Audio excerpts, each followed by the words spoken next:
Welcome to Drink Coffee, Do Cool Stuff. This is a podcast about living with purpose, leading with courage, and doing work that actually matters. I'm Jason Elrod. I've spent decades leading teams, writing, speaking, and learning what it really means to live like your choices matter. Whether you're grinding at work, chasing a dream, or just trying to figure it out, you're in the right place. Here, we explore the tools, ideas, and stories that help you lead with courage, live with purpose, and build a life that matters. In the last episode, I shared why free speech and courageous discourse aren't optional. They're the foundation of freedom itself. This week, we take that into the world of leadership with my guest, James Pham. James is an entrepreneur and founder who has taken bold risks across countries, careers, and companies. His story is filled with moments of leaving the safe path to pursue the right one and leading others through radical transparency along the way. At the center of James's leadership is direct, honest communication with no hidden agendas. But what really holds his story together is purpose, knowing what matters, spending time like the one true currency it is, and refusing to chase goals without meaning. If last week was about why silence is surrender, this week is about how risk and transparency, anchored in purpose, become a true leadership test. So grab your coffee and let's get into it. Welcome to the show, James. How you doing today? Doing well, Jason. Very happy to be here. So the show's called Drink Coffee, Do Cool Stuff. So I always ask people, how do you take your coffee? I take coffee without sugar, without any cream, just black coffee. And I used to be like a heavy coffee drinker. Like I would have like this Turkish stovetop coffee. I started with some like instant coffee and then move up the trend to like pretty sophisticated one with like the Turkish kind of like steam pressure coffee that you put on the stovetop. And I got to the point where I was like drinking 2 really big cups a day. And without it, I would be like half zombie, half human. So about 2 years ago, I was like, okay, enough of that stuff. I'm gonna just completely give up coffee. So I gave up coffees for 2 years now. Okay. So I gave away all my equipments and have been living a coffee-free life. It's like living an alcohol-free life. Well, I mean, you were doing some fantastic, like Turkish is no joke, black dark coffee. That's the dark coffee of dark coffee. Oh, don't get me there. Like I have to roast the coffee myself, grind it, put it in there because like the more you get into that stuff, the deeper it gets. So like you kind of start distinguish different coffee type, different grinding method, different roasts and stuff like that. This episode is brought to you by Coffee Drinkers Anonymous. That's what this one is. Well, I appreciate that. Yeah. Anything else take its place? I mean, are you a kombucha drinker now or like a tea drinker, or is it just, hey, I'm getting after it with the good old H2O? Good old H2O for me right now. The only thing that I'm doing nowadays. Occasionally tea, but just H2O mostly. All right. Well, we won't hold it against you. I won't, at least. So we've talked a few times and it's always been super interesting. But what I want to know from your perspective, what's one cool thing or inspirational thing that you've done? Something cool or inspirational that you've done?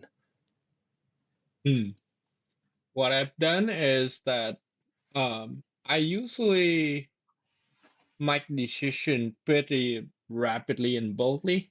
So what I meant by that is that, for example, after high school, I wanted to study abroad. So I actually got into the medical school in Vietnam and got into a top school in Vietnam. I just quit the university midway and I was like, hey, I want to go overseas. So I quit and then I study English for a month and then I got a full scholarship to go to attend university in Korea.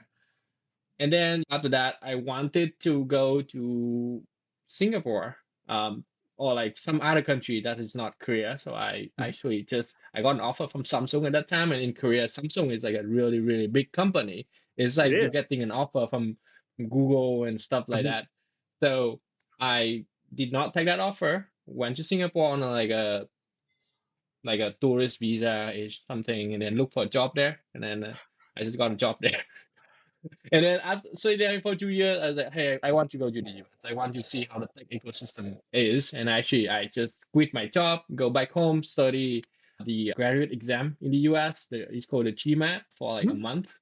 By the way, my story is always a story of this 1 month where I was like super intense about like all these exams.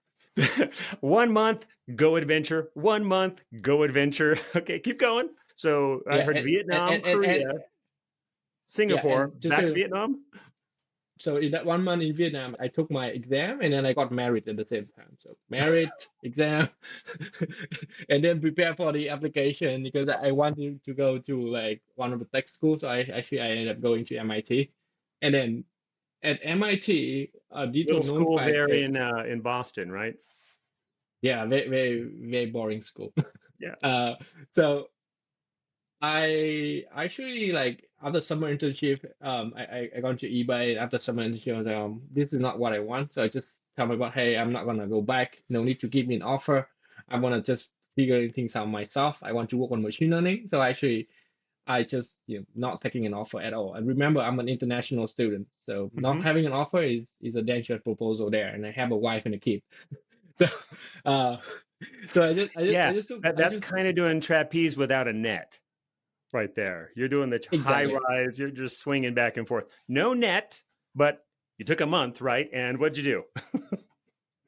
I took a month, literally a month. I started studying machine learning and all that stuff, and I was broke. I need money, so I signed up for a teaching assistant at one of the machine learning class at MIT. And Mhm. remember, I have no machine learning background before that, so I have to be a teaching assistant. Somehow I passed. Okay, so I become Okay. a teaching assistant. Now I'm teaching all the undergrad students, like super smart, asking me about all the machine learning stuff, and I have zero knowledge. So I was teaching them, but I also learning about machine learning. Wait, what the heck is it? How does that work? And I start grading people. I start giving them advice on how to improve their machine learning algorithms. Plus, I have a kid at that time. Plus, I have to kind of like get a job in the US at that Mhm. time. So that was pretty crazy period, but I wanted to be in machine learning. And luckily, at the end of that period, I got offer from NVIDIA, Microsoft, and the startups. Okay. Um, I see. I So wanted to what build a year was startup. that? What year was that happening there, where you got those offers and that you were teaching machine learning as the TA, but learning machine learning as the TA? You got it right. And it's funny enough, but the founder of Suno AI, Uh-huh. the music The music one, yeah. AI music app, he was a professor in my class. I was a TA for his class at Nice. MIT. Okay. So what year? Uh, What year was that? What year were you doing that? that was 2019. Okay, 2019. Ahead of the curve, still. Ahead of curve, yeah. Before Gen AI was cool and all that stuff, but at the time, I got offer from NVIDIA, Microsoft, and a startup, and I chose a startup. Obviously, that was a bad move because I could have been a lot richer with NVIDIA. Should I go the other route? But back to your question, what about one cool thing? Yeah, I noticed throughout the years that I have extreme taste for taking risk. Um, and it continuously to be my life, right? Like I was having a job, and then I said, "Hey, I want to start a company." So let's do that. So I just like, oh, okay, let's just quit, and we'll figure it out. Like I'll figure it out. I'll make it happen. Like my wife often say, "You will dig a hole, and you will find your way out of it." I love that. It's going to be one of my new sayings. You'll dig a hole, but I'm pretty sure you'll find your way out. And I also made a quick note here: extreme capacity for taking risk. Yeah, and doing things in 1 month, kind of intense period. So 1 month. I do find that interesting. So, you mean it's these get an idea, go to the crucible, concentrate, just work on it like a mamba jamba for a month, then come out of it with a new decision and then just going all in again. So it seems like that I'm sensing a little bit of mm, a routine there, which is, be really focused and then go all in. And then again, be really focused and go all in, really focused, go on in. Is that close? that pretty close, right? I think like for me, it's just like the hardest part is to figure out what I want, and once I know that is what I want, I would act with intensity. And that's one of the things that even in company building nowadays, like I actually pivot the entire company in a week. So we was like looking at the different problems before this problem, and I was like, this is going nowhere. This is going nowhere. We have customers, but we're not going anywhere. So I just like, hey guys, we need to do a pivot, and we just next week we work on something else. But uh, but that the level of intensity it is for me. How did your staff feel about that? I know. Today we're selling milkshakes. Tomorrow we're building condominiums. So, Well, I mean, it depends how dramatic that pivot was, but how did your staff take that? How did everybody else think? Wow, last week we were doing this week we're doing that. How did you lead through that? How did they feel? yeah, I mean, there's a lot of confusion at the beginning, right? Like, hey, what do you mean? Like, are we still doing this, or are we doing that? Like, what do you mean pivoting? Like, do you know even where we're going? Like, are you sure that direction that we go and stuff like that, right? So I think it take a bit of explaining the rationale and how we do it, like how I think about it and what the belief or the visions for the future are, and then kind of get people on board. And of course, there are certain people that do not agree with my decisions, right? Like this is always the case. Um, so, like building a culture where we can have some transparency for disagreement, like people go directly to me and disagree with me. From my side, right, I have this culture of transparency. Like even on our Slack channel, everything is public. People give me feedback publicly. I give people feedback publicly. Everything public. So that way that people don't feel uncomfortable when they have disagreement with anybody, including myself, and I will not hold it against them. So in this particular instance where I decided, hey, this is not working out, let's pivot. I articulated my reason. People have their disagreements. We sit down, talk about it, and then kind of like, okay, here's a new thing that we're gonna do. I know that you don't believe me at the moment, but trust me, it will be fine. But like I said, I'll dig a hole and we'll get out of it together. So, uh, so that's pretty much the story of my life. This is one unique thing that my wife recently reminded me, and that's how I kind of noticed that about me. So, oh yeah, I mean, that sounds very cool. It's very inspirational too. And I love the pace that you'd be able to do that. So, I Mm, want to come back to your management style, your leadership style. And to me, mhm. it's radical transparency, really saying, hey, you know Yeah, what? This is how I feel. Let's do it right now. Being being comfortable with what a lot of people are uncomfortable with. You know, radical transparency or true top down, left right transparency in an organization can sometimes be overwhelming. So, yeah, how do you manage hard decisions with that yeah. particular leadership style? Like, how do you manage again hard decisions? Like, hey, we're changing or pivoting the company here. So, what's Mm. your process for that? So, I guess there's two questions there. So, one, hard decisions in a radically transparent organization and leadership style. How do you address that? And then I want you to pick a hard decision that really helped shape your leadership style. So, step one. So, how do you handle hard decisions in that sort of radically transparent organization with that leadership style? Yeah, I think the very first thing that you want to have people that appreciate that style. And so like even before people join the organization, I talk with everyone, right? So I will be very transparent about them. So let me give you an example. I was hiring account executives, and then he was talking about how great he is, and I would Mm-hmm. just be very transparent, man. Hey, man, you said you're a great salesman. You've been unemployed for 6 months. What is going on here? Uh, I start directly, and it gives people a chance to Uh-huh. kind of expand themselves, and I appreciate that. And another time, there was an entering candidate. He was super awesome. He do coding very well. The team feedback was he doesn't have enough energy. So I went on call with them, like with him. I was like, hey, I can go around the bush and talk to you about all the things, but let me talk to you directly, right? Like I heard the team said that you're great, but you don't have enough energy. What do you have to say about that? Okay. so, so so then people explain it to me that, hey, it's not because I don't have energy, that's just my style. I'll give you example of a time where I execute fiercely. And that give me a sense, right? Instead of going around and kind of and try to see if people have energy or not, I just ask them directly, hey, do you have energy? Kind of a thing. So to your question, like how do I manage hard decisions? So first of all, the organization need to be ready for that kind of style. Like it should be self-select in Yep. the people that join the company that appreciate Right. that style. That is also true when my engineer wrote me like a two paragraph long, like very long paragraph. to give me feedback on me and then put it in the public. So if I give people feedback and I don't expect them to have ego, and the same thing apply to me, right? Even if they criticize me in front of the company, it should they should say it publicly. So every time someone send me a private message or something, I just Hmm? forward that to the entire company so that everyone can see that. So now I'm not now sure that would people work so know. much in healthcare where I'm at. Like, hey, James, how's that rash going? Well, The cream I mean working that. out? Oh, don't worry. I'll just forward that to everybody in the company and check it out, No, of course there's I get certain what you're like saying though. That's pretty.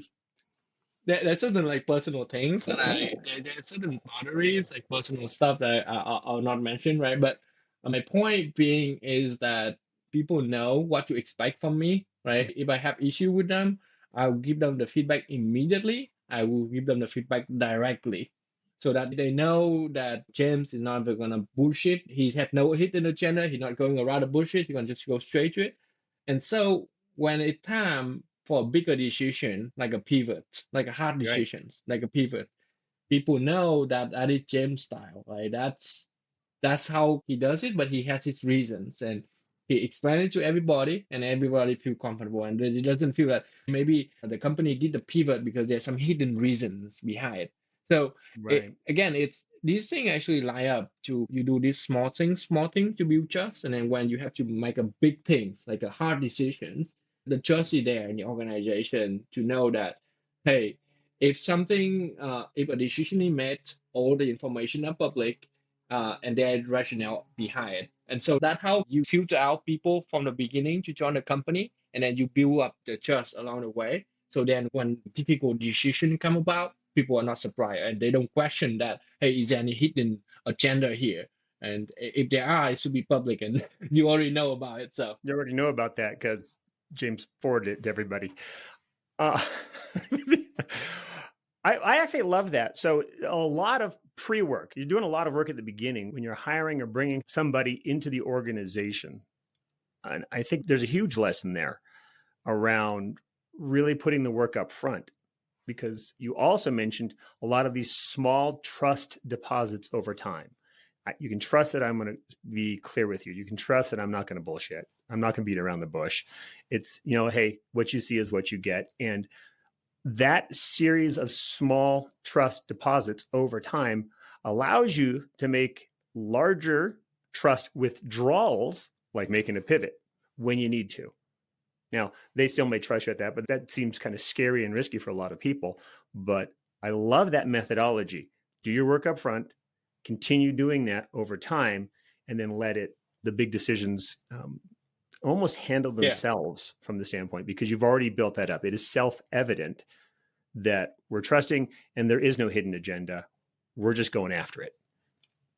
Yeah. And one point that I want to emphasize a lot, right? Like, which is that the people that you choose in the company is a very important decision that you make as a entrepreneur, right? They're gonna shape like the company direction. So I actually have a very typical methods. Actually, like anyone who join the company, I try to persuade them not to join.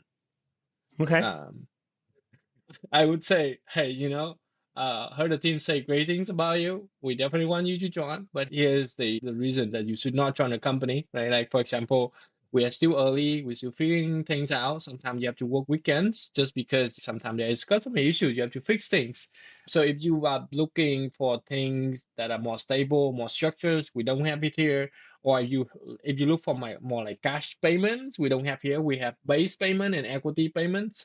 The thing is, I do want people to succeed, right? I'm not trying to scam them or doing anything. So I Right. would rather if they say no right now, then like maybe a couple months down the line, they say, oh, I didn't know. You didn't tell me that.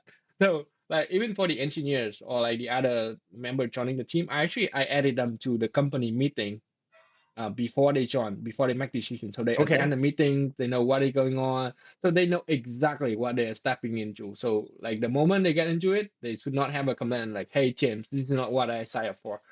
So that is how we do it. Not just transparency, but we also like make sure that people know exactly what they're stepping into and be prepared for that. If they're not built for it, that's okay. But we should know both sides should know earlier. And so that's the philosophy in company building.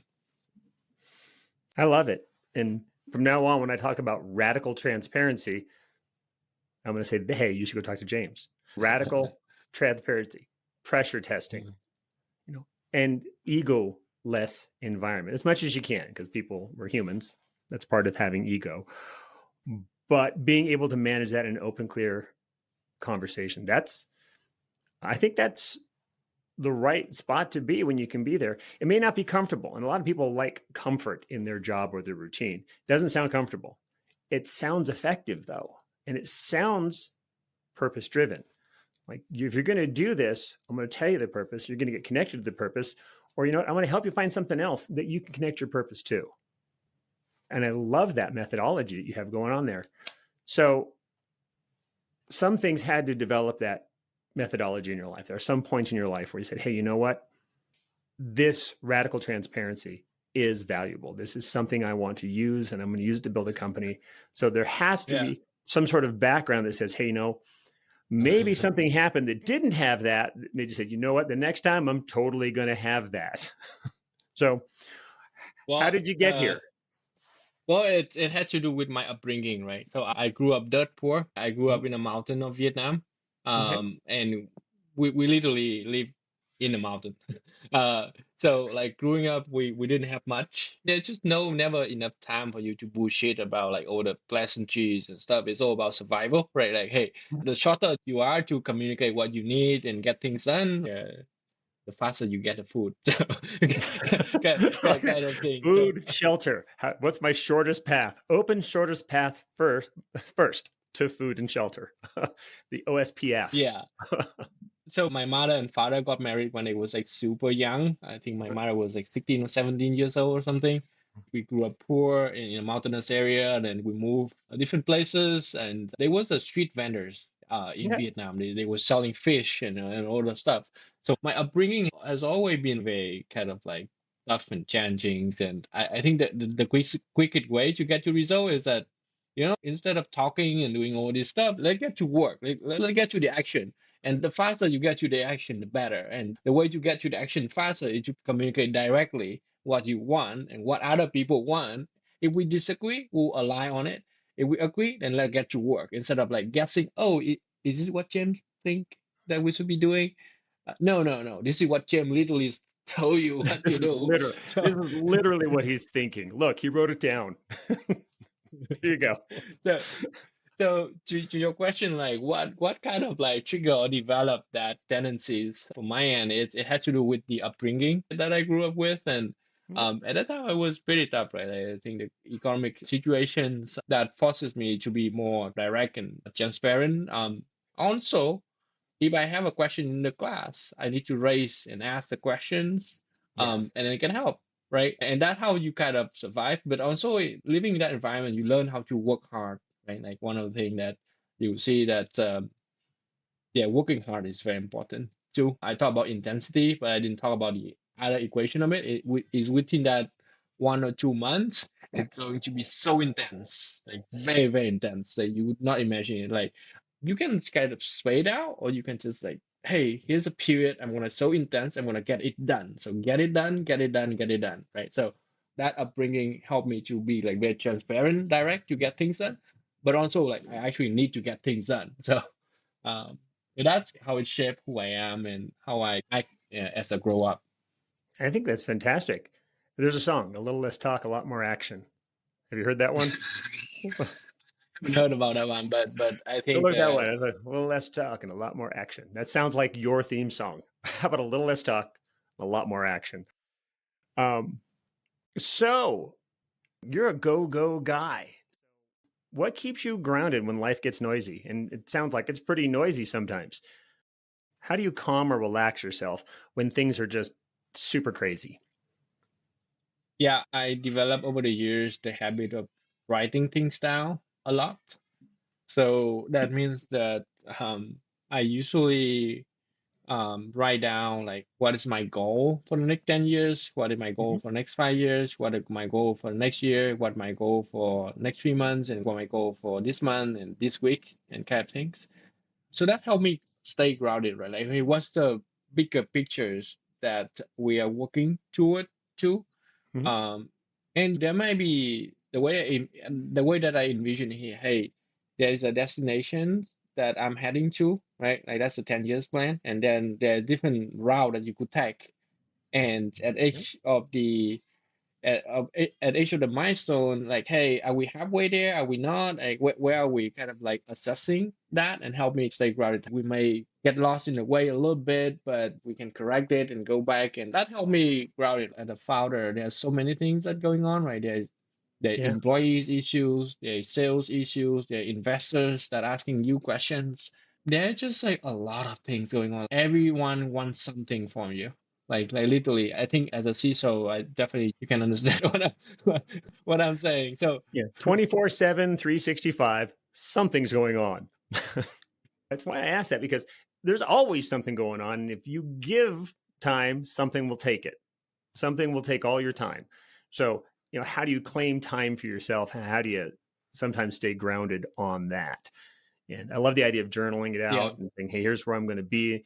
Here's where I want to be directionally in 10 years. And then working back through it and say, yeah, hey, where am I today? What's next? What's next? What's next? And I think that's yeah. it's a very good exercise. That forces you to think like, what is it that you really want out of this life, right? What's the purpose here, right? Because Mhm. in my opinion, time it is only essence here. If you're rich, you have the same amount of time. You're poor, you have the same amount of time. If you're lazy, you have the same amount of time. Like, everyone have the same clock. Yep. Maybe each one of us have different starting points, right? Like you might be born into like a super rich family, you have good education, or maybe you're born in like a very poor family, or like along the way you have some tragedy that happened to you, and so on and so forth. But um but time is equal for everyone.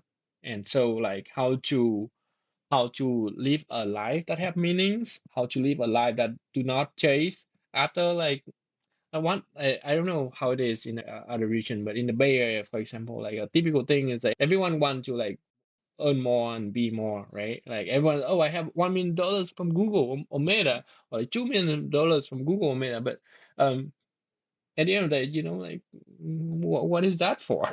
So thinking about what is it that you want? What is it that make you happy? If you have to leave this earth tomorrow, and we never know, right? It might be tomorrow, it might be like a couple of hours from now, like you never know. But what is You it never that know. you want? And stay grounded in that, like, hey, okay, I want to do this, and this is my 10 years plan to get there. Maybe that's my 1 year, my 3 years, and you may well decide that, hey, I'm gonna go to the mountain, and that is my plan for 10 years.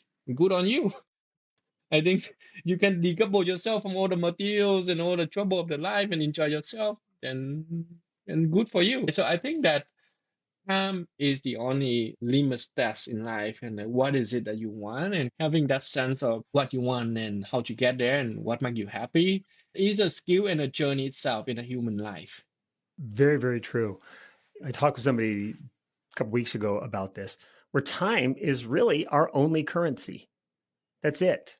There is no other currency except time. And we all get the same amount, right? The same amount every day, same number of minutes.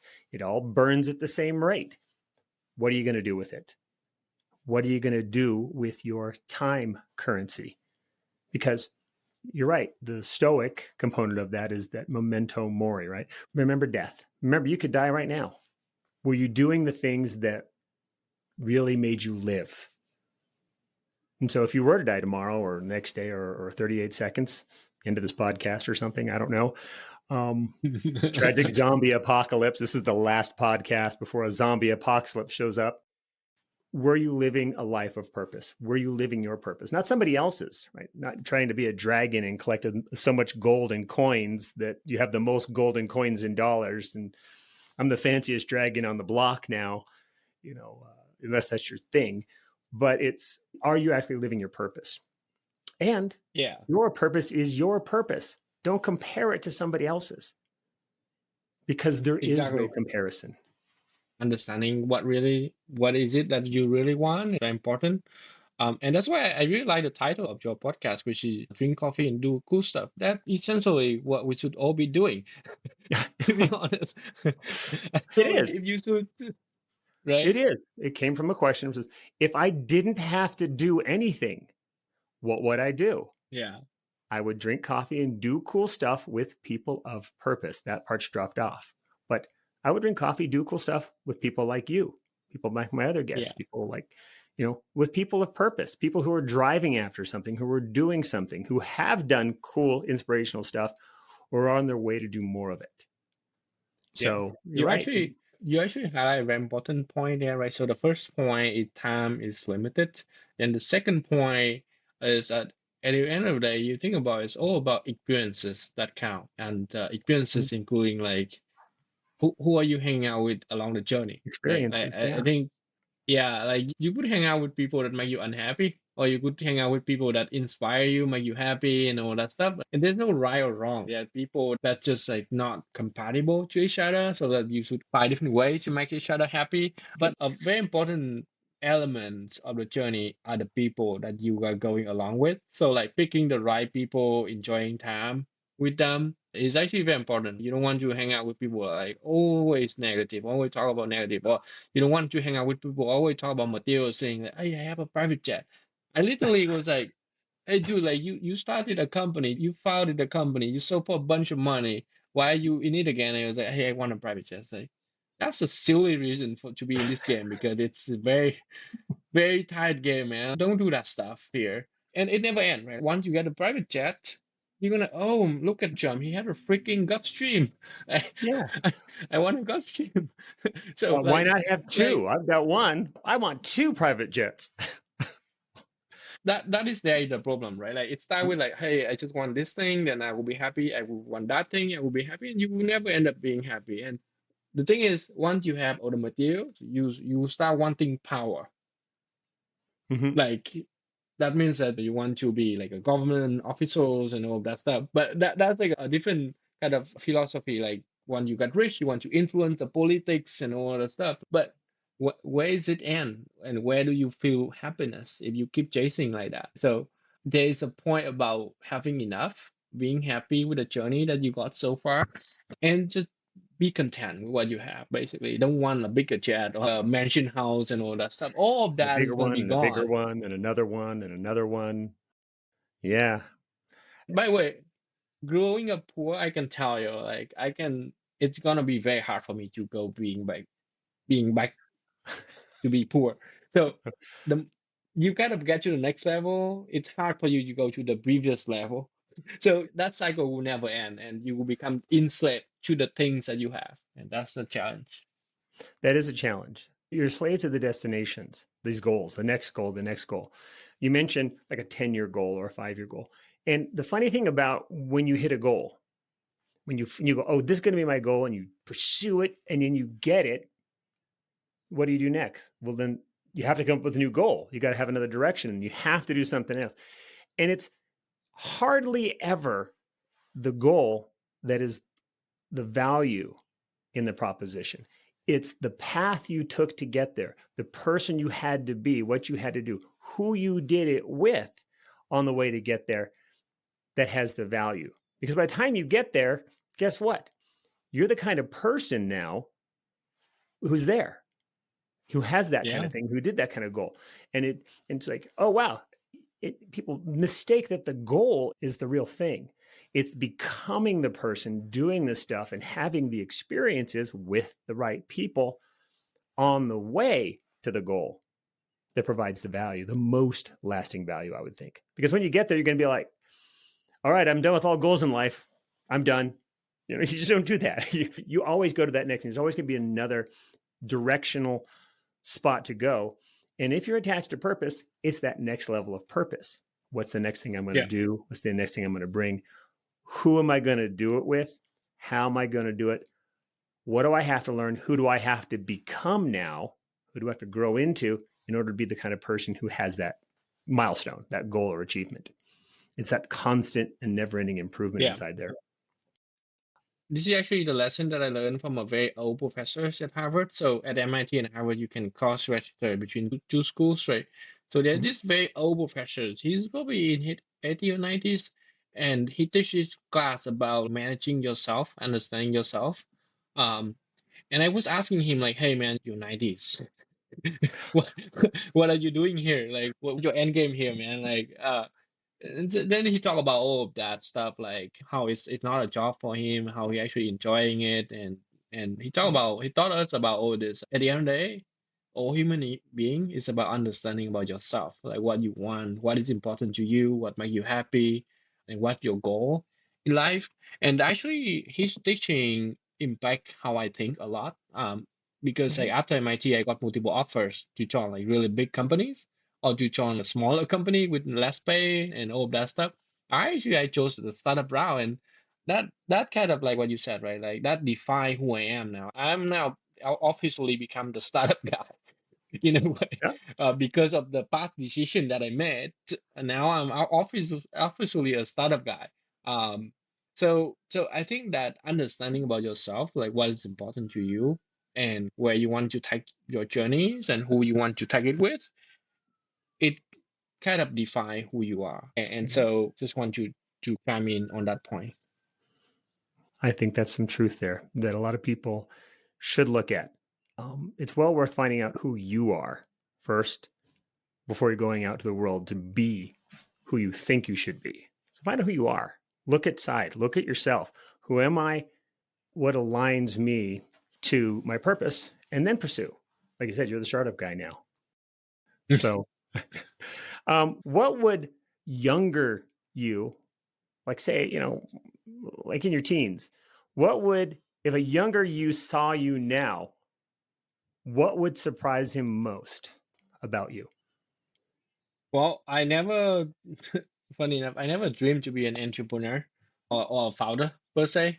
I always thought about like being a government employee, but it's just Okay. that my personalities and the decision I've made repeatedly take me to this way, good or bad, right? Like some people, because of their personality and decision, took them to the wrong directions, but for me, it took me here. So I think that my teenager me would be very surprised to learn that I'm actually become an entrepreneur, a founder, Mhm. and I had to. And I'm an introvert, right? Like back when I was in high school and all on my teenagers, I've been mostly academically focused, like very competitive academically in chemistry.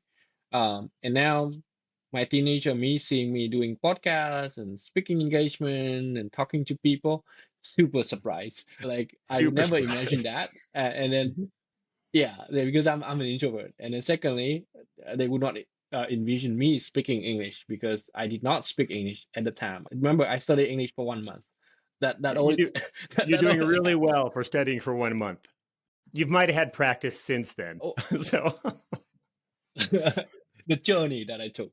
is the journey. Is the journey has worked out well for you. So, what advice would you give people looking to be a founder, looking to be a startup, looking to be an entrepreneur? What's a piece of advice you'd give somebody nowadays for looking to lead with purpose and maybe found a company? Any advice? Well, I would say just start a company because for me, after MIT, I wanted to start a company, but my Mhm. wife was like, "Hey, you have a kid, you have a student loan, you are on a student visa." And then after that, after 2 years, like, hey, you have another kid. So uh, so it's a never ending reason. So if you really want to be a founder, I think that the big advice is that there's never be a perfect timing. The trick is just to get started, and that first leap of faith is very important. Because I know I talk to a lot of aspiring entrepreneurs, but some of Mhm. them say, "Hey, let me just wait for this stock vesting to finish, or I'm going to expect for a promotion soon," and stuff like that. Like you're gonna keep coming up with reasons not to do this because the founder journey is a bad journey. It's gonna be. See, you're trying to not sell people on do it right now. See, this is an interview. Like, how about you not be a founder unless you can be a founder? Because it's not fun and it's not easy. Are you sure you want to be a founder?